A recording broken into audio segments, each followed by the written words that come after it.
It is a Tuesday, which means it's time for Believe and Panthers here on Believe Podcast Network. So you can catch us brand new live every Tuesday on the Believe YouTube channel. Audio will be available a little bit later on across Believe Podcast Network's vast, I just made up a word, Stu. Nice. Vast array of different podcast platforms. You'll be able to hear the audio version here. It's that weird week in between conference championship and the Super Bowl, but we got you covered. Panther news and notes, questions we're going to ask in terms of Pat Mahomes being the GOAT possibly after all this is said and done. What's up with us not giving Jalen Hurts the credit he probably deserves? Same for Andy Reid. We got a lot to dig into. We'll give you our predictions and stuff for the Super Bowl next week. But before that, we got a whole lot we need to cover. It's Believe in Panthers. Let's go ahead and rock. Jonathan Stewart gets in, fights for more yardage. Stewart to the mouth of the goal line. Touchdown! Wow, that's just pure Stewart right there. That's a big-time run by Jonathan Stewart.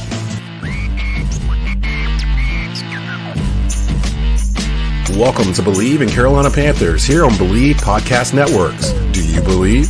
Rate and subscribe the show on all major podcast platforms and subscribe to our social media channels on Instagram, Twitter, and YouTube. Video available weekly at youtube.com/@Tobacco Road Sports Radio. Do you believe?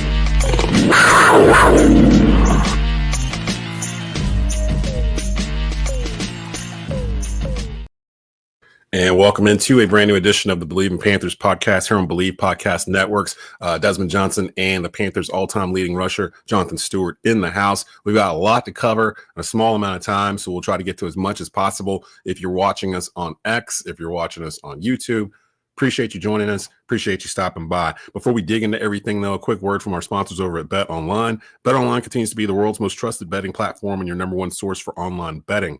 From the earliest odds to in-game live betting, Bet Online provides you with all the action and the ability to watch the games as they happen. With the largest selection of odds on everything from football, the NBA, and college basketball, NHL to UFC. Head over to Bet Online today and don't forget to use the promo code BELIEVE, BLEAV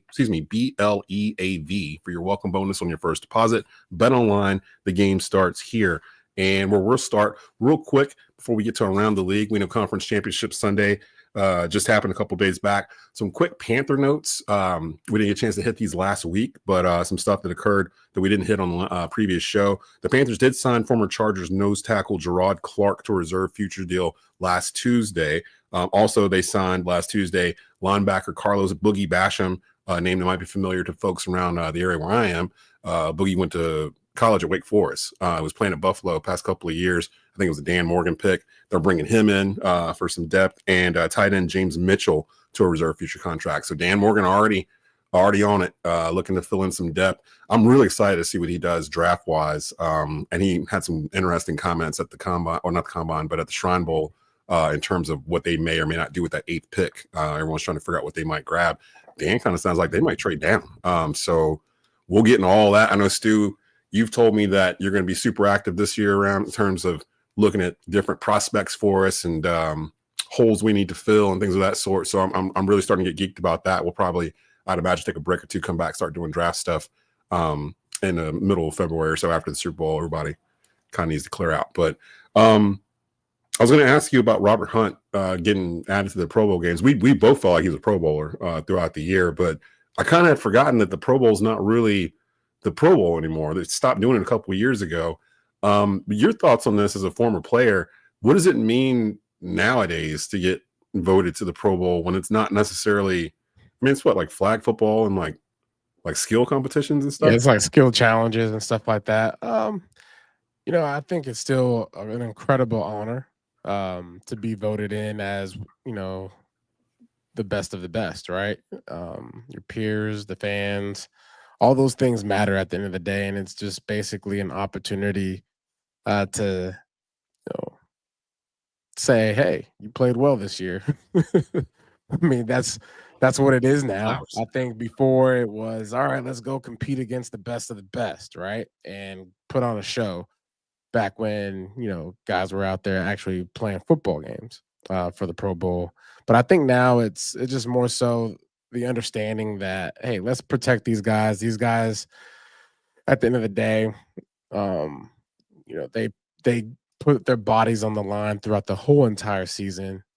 Let's just give them something to just look forward to be celebrated, and to be able to celebrate amongst each other around guys that are like-minded individuals that have similar, skill sets, similar mindsets, and give them, this opportunity to bond.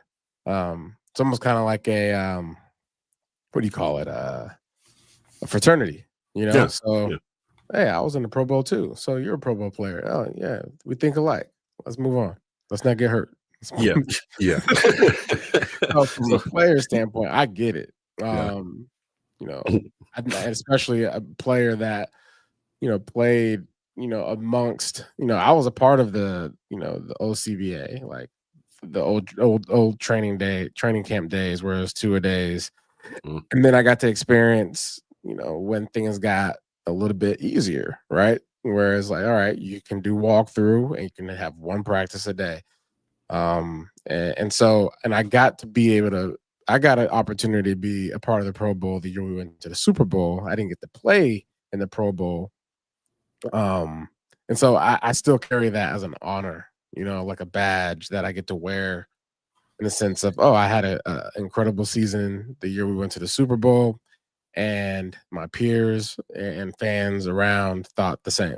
So it's still a cool honor, but it's definitely something that I don't necessarily tune into. If it just so happens that I'm sitting down on the couch and my kids running around, and I turn the TV on and it's on, I'm gonna watch it.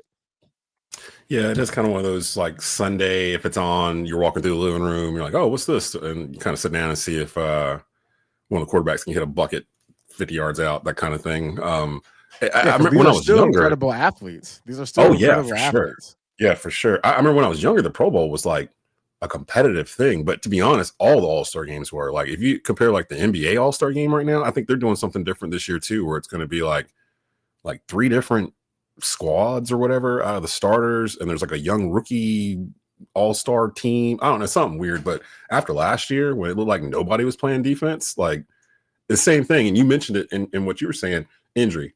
The players don't want to get hurt, and especially the All-Star game in the NBA. It's in the middle of the season, so the fans don't want the players to get hurt. Think about that. You don't want your favorite player to go get hurt in a game that doesn't really hold that much weight. Mm-hmm. And then I think before, were they giving out money to the winners before? Because that was kind of the incentive, wasn't it? Like if you won, you got like, I don't know what it was, like $50,000 or something. Yeah, you got a bag. Yeah. So that kind of helped the NBA a little bit. But also too, like you said, when they changed the rules, it kind of, to me, changed the mentality of some of the players. Like some people can't tackle anymore because they can't practice tackling. You know what I mean? Like that kind of, and I see it even at the lower levels, like here in high school when I deal with a lot of peer, same thing where guys just do that shoulder tackle, that Sports Center thing, and they don't wrap up. Like, you know what I mean? The Commanders were basically doing that against the Philadelphia Eagles. They was playing a Pro Bowl game, trying to tackle Saquon Barkley. That thing got out of hand. That thing got out of hand. You know what happened when I was watching that game? Because I ended up started around the third quarter. I think my mind just started realizing what was happening, and I was laying on the couch, and I just slowly started drifting off to a nap. It was glorious. I woke back up in the fourth, and I was like, "Oh my gosh, what is going on?" That game reminded me Washington wasn't supposed to be here yet. They were a little early, and we kind of I got caught up in it. Jalen Daniels mania. Jaden Daniels. No, I'll put it this way: Jaden Daniels was prepared. Yeah, the other guys around, the other guys was acting like some other guys. Philly acted like they'd been there before. Like it looked almost like it was too they big have. for Washington. They have been there before. I think we're so quick to move on from what teams are, right? Mm-hmm. They're a championship football team. They've been to a Super Bowl, so they have the experience within that organization. And within the organization, they've won a Super Bowl previously, right? Mm-hmm. So in recent times, right? So, I think I don't know why people hate Philly so much. Maybe it's like this, this attachment to like what Philly used to be when Andy Reid was there or something, and they was like almost good all the time. They went to 4 straight conference championships. Yeah, we beat them once too. Yeah. I mean, you know what? I think mine goes back to like old school NFC East days. Remember, I told you I grew up a Washington fan. Flipped to Dallas during the triplets, early '90s. and then Panthers in 95 once we got our home team. So really the whole time I was kind of groomed to hate the Eagles. They were always a divisional foe, no matter who my team was at the moment, Washington or Dallas. So I think that might be part of it. I did not want Philly in the Super Bowl. I'm not going to lie. But now looking back on it, it's probably going to be a better game because Philly is in it. Because if Washington had made the Super Bowl against this Kansas City team, I think we probably would have saw what happened on Sunday. Patty Mahomes would have been like, all right, look, back up, be ready. Yeah, it's not your time. It's not your time. While we're sitting on Philly, our leadoff graphic that's out on social media right now was a question I had heard yesterday, and kind of it's rolling around in my head too, because he's got the money that says he is one of these top 5 quarterbacks. But why do you think the national media and maybe even us to a certain degree, we don't really include Jalen Hurts as one of the top quarterbacks in the league? Like whenever we start naming off quarterbacks, it's always the same 3 first: Mahomes, Allen, Jackson. And then you kind of shift into this other group. And I'm kind of like, Jalen Hurts, like you just said, Jalen Hurts has been to 2 Super Bowls in the past 4 years. Like he's got a $260 or $300 million contract, whatever it was. He's not exactly the same as the other 3, but he just wins. So like, what do you think it is? Why do you think we don't really hold him to the same regard as like Josh Allen, who's never been to a Super Bowl, or Lamar Jackson, who's never been to a Super Bowl? I can tell you why. We're so fascinated with passing yards. Oh, how many yards did he pass for today? Did he meet the requirement for my fantasy football? Right?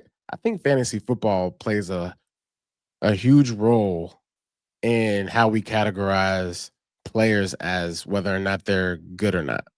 And Jalen Hurts, ever since 2021, Jalen Hurts is 12th in the NFL in passing attempts. 12th.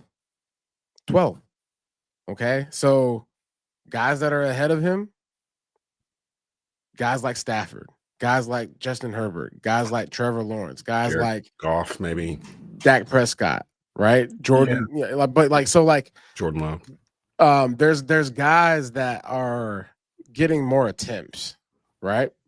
Because they're playing a different game. The Philadelphia Eagles run the ball well because they have a secret weapon called the offensive line that basically can have 2 of your top offensive linemen go out in a game and basically look at each other on the sideline. I'm talking about Dickerson and Juergens looking at each other on the sideline, basically saying, "Hey, look, are you more hurt than I am? Because if you are, then maybe you should go in," and still be able to like roll with the punches here, literally.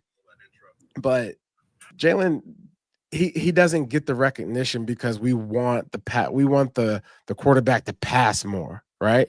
Especially if you are a player of color.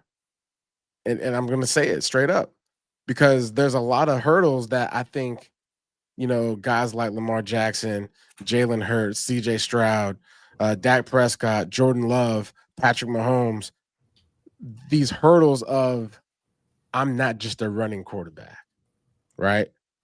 And not being put into that box. That's something that they have to combat every single day. But the difference is that Jalen Hurts is a guy that says, "No, I'm here to win football games." And I have some stats for you. He has 52 rushing touchdowns since 2021. He is 4th in the NFL since 2021, both passing and rushing touchdowns. He's been to a Super Bowl. He's been to a championship and has been the NFC champ. Mm-hmm. He's got 35 interceptions, just 35 interceptions compared to some crazy numbers that I've seen out there as far as the top quarterbacks in the league, right? I mean, Josh Allen has somewhere north of 50 interceptions. So he takes care of the ball. He makes sound decisions, right? And he was being put in certain situations to just go out and win the game. Last thing I know, how do you win football games? You score touchdowns. Don't turn it over. If my man is 4th in the league since 2021 when he became the starter, He's fourth in the league in total touchdowns. He's doing his job. Mm-hmm.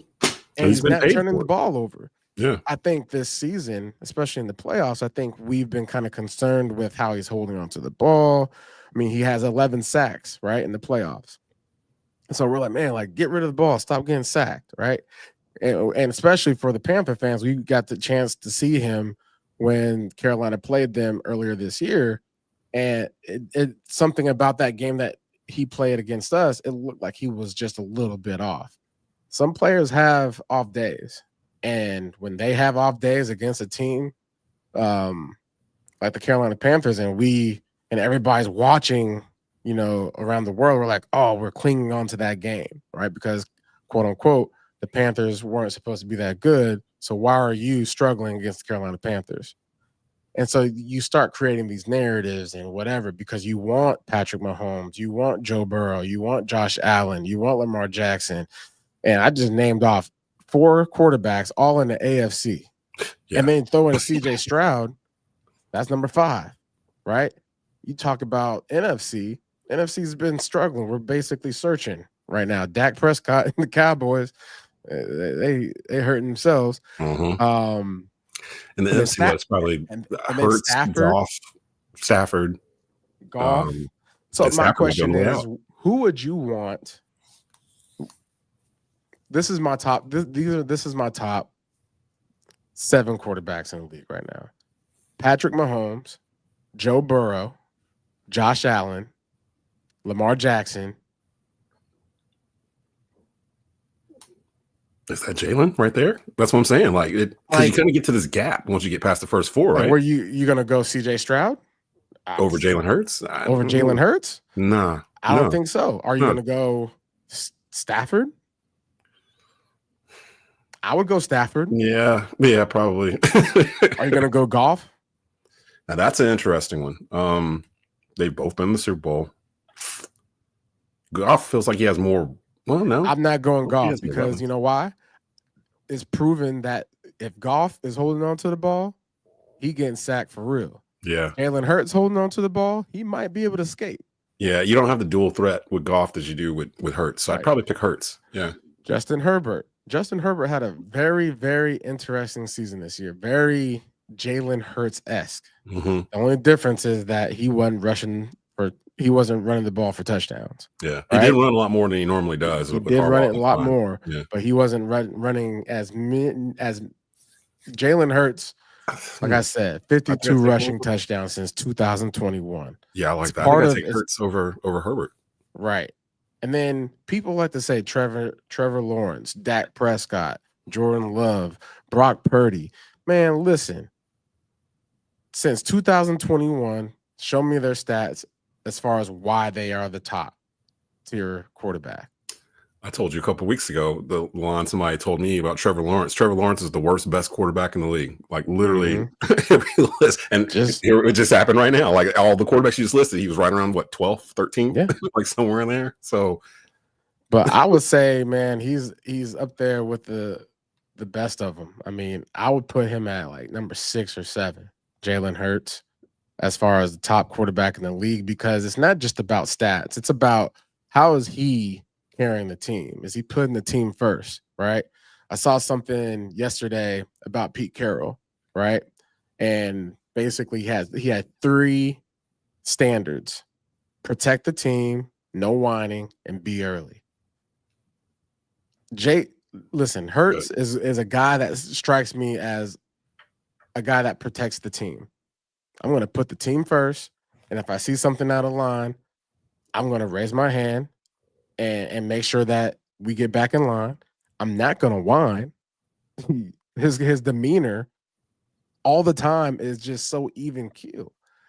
And so the quarterback is not just about throwing touchdown passes and throwing for a bunch of yards and saying, hey, offensive coordinator, make me look a certain way in this franchise so that way I can be amongst the top 5 quarterbacks every year.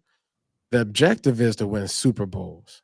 Yep. And right now, look at last year. They had a great start to the season, and then they crumbled, right? The quarterback position has to be able to operate when you have other things around you. And we see it with the Kansas City Chiefs. You know, when they have to run the ball, they figure out how to run the ball. They go and get guys that can run the ball, especially in the playoffs. That was the missing key for the Philadelphia Eagles last year. Yep. Saquon Barkley, if anyone had Saquon Barkley on their team, they'd be in the Super Bowl. But especially for how the Philadelphia Eagles play ball, that is part of their rhythm. And yeah, man, I don't know why he doesn't get the respect that he deserves. But he's gonna have an opportunity to prove that he's a dog and that, you know, leading, you know, his team to NFC Championship twice since 2021 is something that we should actually, you know, respect. And it's the same situation with him. He probably already has a Super Bowl ring if it wasn't for Pat Mahomes existing, you know, like, because that's who beat him. That's who beat him in the Super Bowl. And I've been on this tip for the past 2 or 3 weeks. I've seen nothing to change my mind. If anything, it strengthens it. We are literally watching the greatest dynasty since the 90s Bulls with the Kansas City Chiefs right now. And I am starting to see some folks kind of head towards that. I don't want to see them anymore. I hate the Chiefs. Why are they there? Like, I'm seeing a little bit of that. But the thing that separated the Bulls from a lot of these other, like the Patriots dynasty, or I guess you could say maybe like the Spurs, even though they never won back-to-back, or the Warriors even, where the Bull, everyone was cheering for greatness. Like, people enjoy greatness, I think. The overall average fan would rather see greatness than subpar going at it for a Super Bowl ring. So I think there are way more people that are rooting for the Chiefs to do this because it's historic than rooting against them because it's the Chiefs and they want somebody else in there to do it. Partly because Philly's the team that's coming in there and they already have built-in hatred from multiple fan bases already. But with the Chiefs, they have everything, and I was going a little more into it when I was watching the Kansas City Buffalo game. They have everything, the same type of elements that Bulls team did. You've got the best player in the game, in the world, and Pat Mahomes running the show. He's the face of the franchise. You have an iconic head coach and Andy Reid, who's been there before. He's won multiple titles. I think he's won 400 wins in 2 spots in Philly and in Kansas City now, or something to that. Something weird. No, not 400, like 150 or something. I think he just crossed over 300 wins or something like that recently. You've got the wild, outspoken kind of guy that does a little bit of everything in Travis Kelce. That's Dennis Rodman. Who was Dennis Rodman dating in that second three-peat? Madonna, one of the biggest pop stars in the world. Who's Travis Kelce dating right now, Stu? Taylor Swift. You know what I'm saying? Like, there's so many different little layers here. And like, just when you think they're going to lose, they win. They always win in the end. And that was with those Bulls teams. It was never really in question. Like, I don't think I ever really thought the Bills were going to win on Sunday. I thought they could, but I never really thought they were going to pull it off like all week. I was like, something's going to, it's just not going to, something's going to happen. That Xavier Worthy catch that probably wasn't a catch. You know, it was a catch because it didn't move. The ball didn't move. The ground. He kind of pinned. It didn't move. He pinned the whole half the ball is on the ground when he first comes down. Like, but he also had his hand. He also had his hands on the ball. So when if the hands are on the ball as a catch, right? Somehow. So when you catch the ball, part of the ball is exposed, correct? Yeah.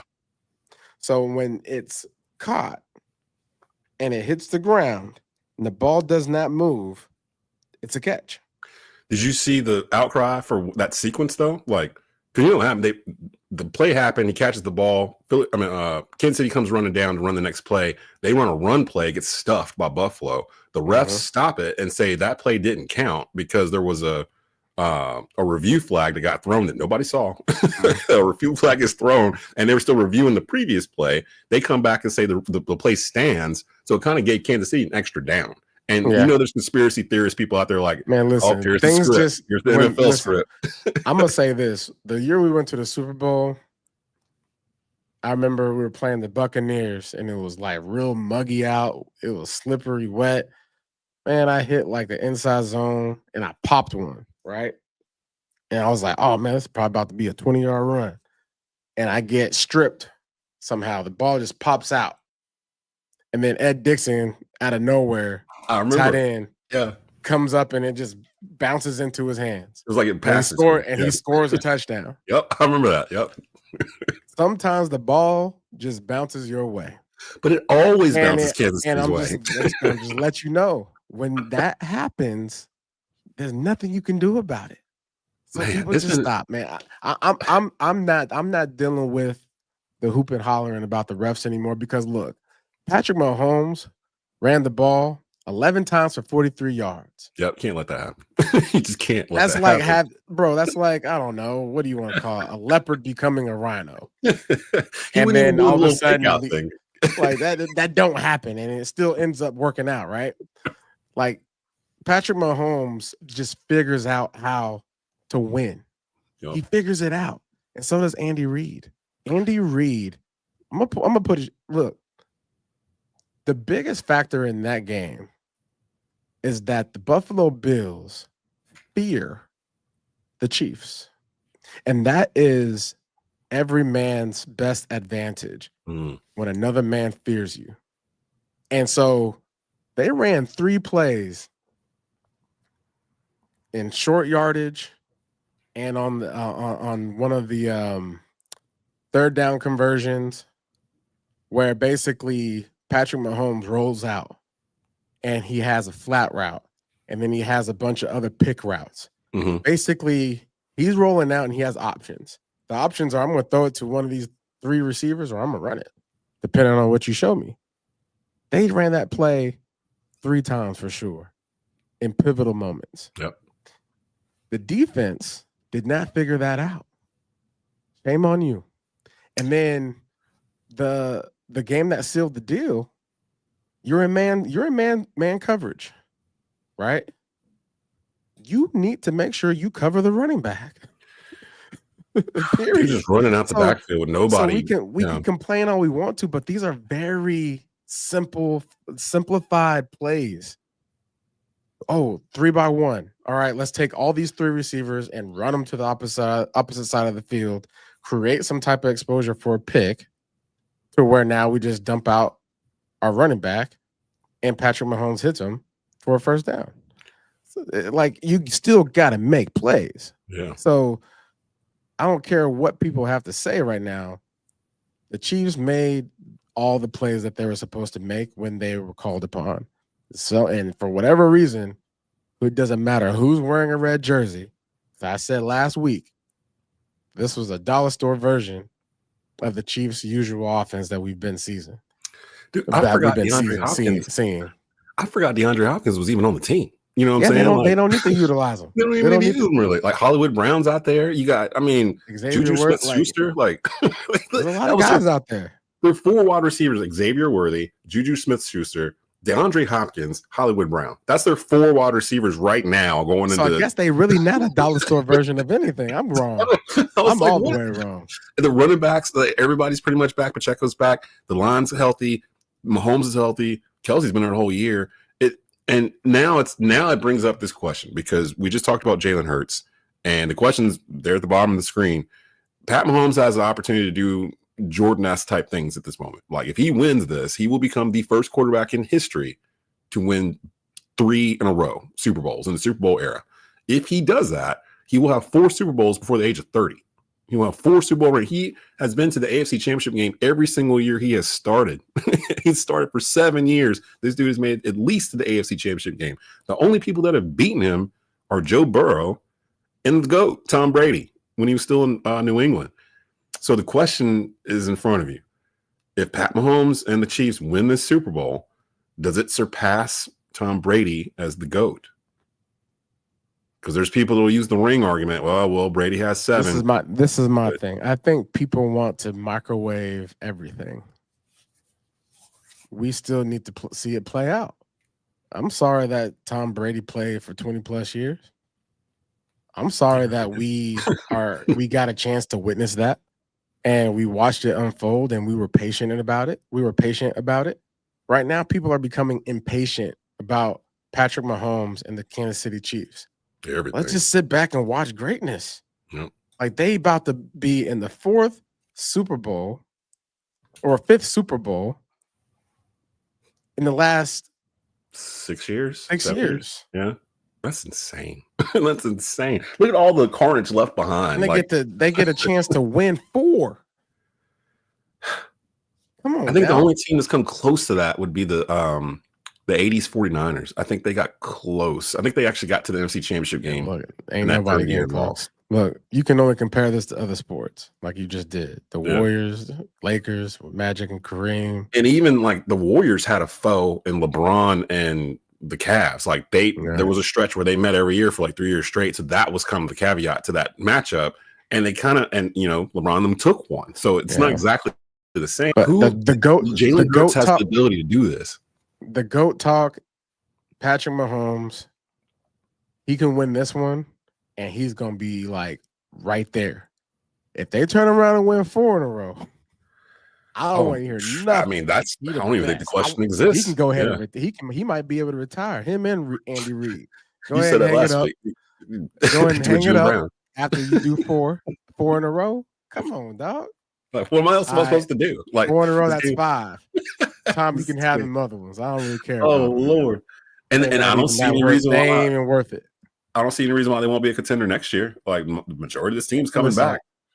I said last year that I wouldn't bet against the Chiefs, and I said this year that I wasn't going to bet against them Chiefs. You tried it. But I'm definitely betting against them Chiefs right now because homeboy Saquon over there is out there showing out ridiculous. He's about to prove to America that you can get to the Super Bowl by running the ball. And that's what I want because you know where I'm coming from. Well, we ain't gonna do predictions yet. We're gonna do that next week. I knew you were gonna pick against the Chiefs again because you did it last week. You did it last week. The Chiefs. I don't care about the Chiefs. I care about Saquon and Philly and Jalen Hurts right now. Oh gosh. So Kellen Moore, and shout out to Kellen Moore. Kellen Moore, I played against Kellen Moore in high school. He went to Prosser High School, and he's doing his thing. Keep on calling the right plays. Don't get outside of yourself. This is going to be a good game. I don't even know if they got a lineup for it yet because we're still going on 2 weeks out. But another addendum to this question: what do you do with Andy Reid if Andy Reid three-peats? If Andy Reid three-peats, because we've all pretty much labeled Bill Belichick the greatest coach of all time in the NFL. But if Andy Reid three-peats, something no other coach has done, and to be able to keep this culture, like I kind of forgot they were 2-14 when Andy Reid came in, like when he left Philly and came there and completely flipped the culture around to what it is now. In my opinion, Andy Reid absolutely goes down as the best coach of all time if he's able to three-peat. And this is the reason why. It's very hard to get to the playoffs every single year the way they've been doing it. Yeah. It's hard to get to the playoffs. There's some players that play their whole entire career, 10 plus years, and never see the playoffs, never sniff it. Then you get to the Super Bowl. To get to the Super Bowl in that span of time, this many times, you're talking 5 appearances. 5. And to get a chance to win 4 out of the 5. Okay? You have to basically have intact the responsibilities to delegate and to keep a winning culture on one team every single year. You're talking salary caps, you're talking player movement, you're talking all kind of things that you have to make sure you have intact. And the one thing that they do have, they have 2 components. They have himself, Andy Reid, you have Patrick Mahomes, and you're able to articulate and communicate with your leader of the team. Hey, these are the things that are important. Take pay cuts here. I know you should probably be the most paid player in the league, all that, whatever it is. But what you need to do is think about how we're going to build this team year in and year out. They've been doing it on all levels of the game, like in this game. And he's been doing it consistently. Like, that doesn't happen. It's impossible. What they're doing right now is impossible. Yeah, it really is. And plus, like you said earlier on, look at the conference. Like, it's not like the conference is weak. The conference is the strongest it's probably ever been in terms of you got all stars at quarterback on like 7 other teams. Yeah. and Kansas City's above them. Like, and everybody knows it. Everybody I like Leonard down here saying, don't forget about Spags. Spags is Steve Spagnuolo. Yes. You got a special teams coach that's going to Coach Tobe. That is a Hall of Fame coach. You have Steve Spags. He is a Hall of Fame coach. So for Andy Reid to have these guys on staff as well and to be able to retain them how he is, that's pretty special. Bro, Spagnuolo was sending blitzes from like all over the place. Like, well, and Romo tried to explain it. He was legitimately, he was holding back, in my opinion. Yeah, I thought so too, actually. He was waiting for the right moments in the game because, again, Jaden Daniels, his percentage on throws and completions against the blitz, you're capable as a player to get in rhythm of filling blitzes out, right? We saw Bryce do it. When things come unexpectedly, that's when it throws you off. And that's what Spags is really good at, is throwing in those little wrinkles in pivotal moments of the game, such as this Bills game, the last fourth down that they had, where they sent guy off the edge, right side edge, and that's all that was needed to cause chaos for Josh Allen to just throw one up, which was actually an incredible throw. It still was. Yeah, it just didn't land in the appropriate spot as an easier catch, because a lot of people are giving the tight end hell for not making that catch. That was a hard catch. Yeah, that was a hard catch. Like, people need to understand that that's not easy just because it actually got to him and people weren't expecting it. That's still a hard catch. Even the last week, Mark Andrews drop in the end zone for the 2-point conversion. That was a hard catch too. He's having to turn backwards and kind of reach towards his ankle to get it, and it's hard. So these guys, this is hard stuff, man. This is hard stuff. But yeah, I agree. You got to put Andy Reid.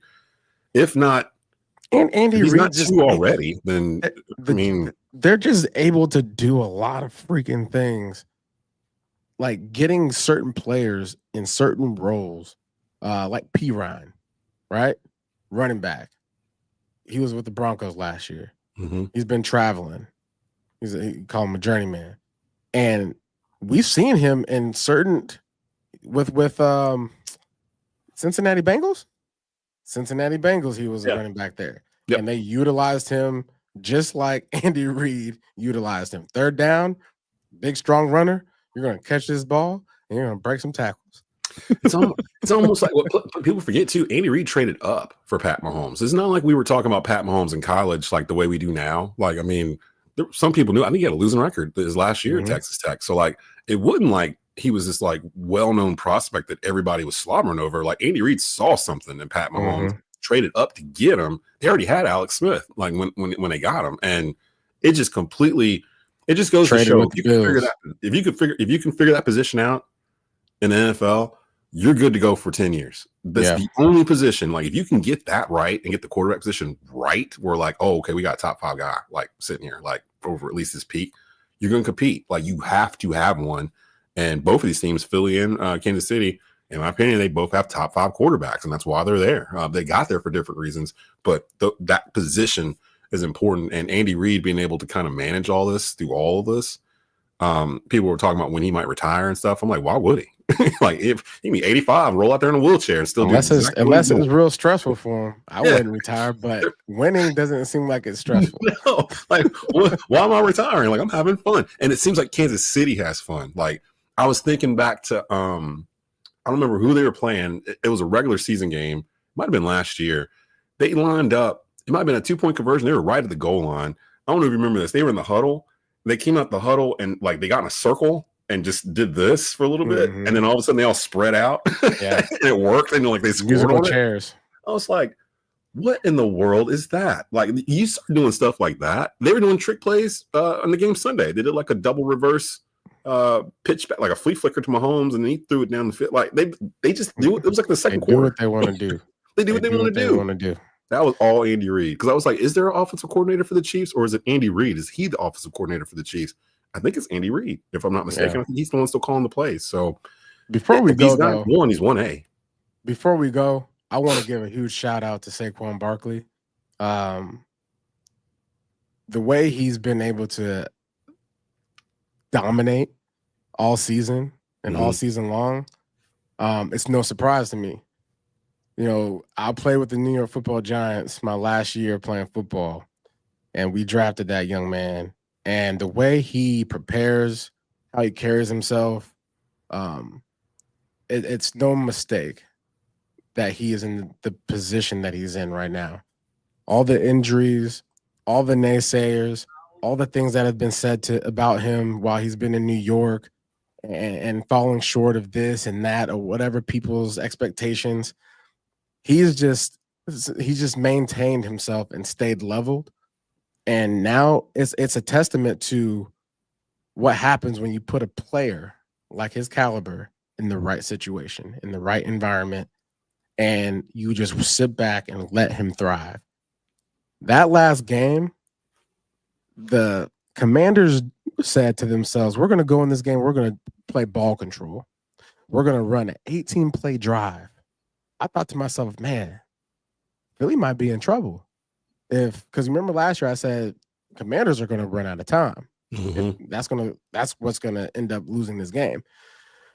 But they 18-play drive, and then you typically on offense you're like, man, we got to make sure we're dialed in, and you might get stressed out if you're an offense coordinator. And if you have Saquon Barkley, because he can pop one at any moment in time.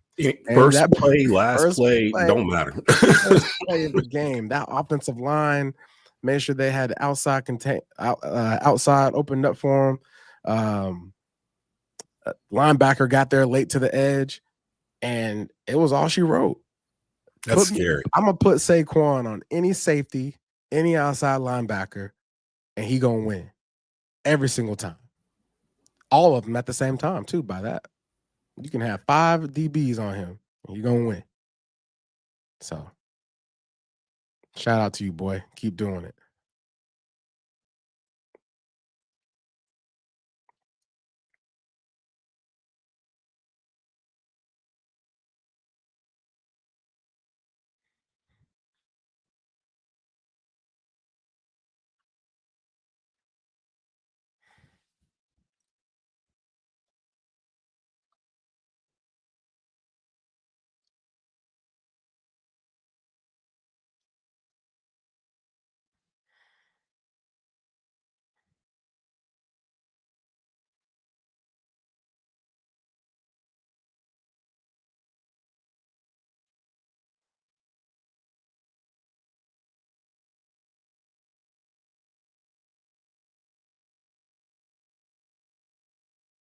Did we freeze?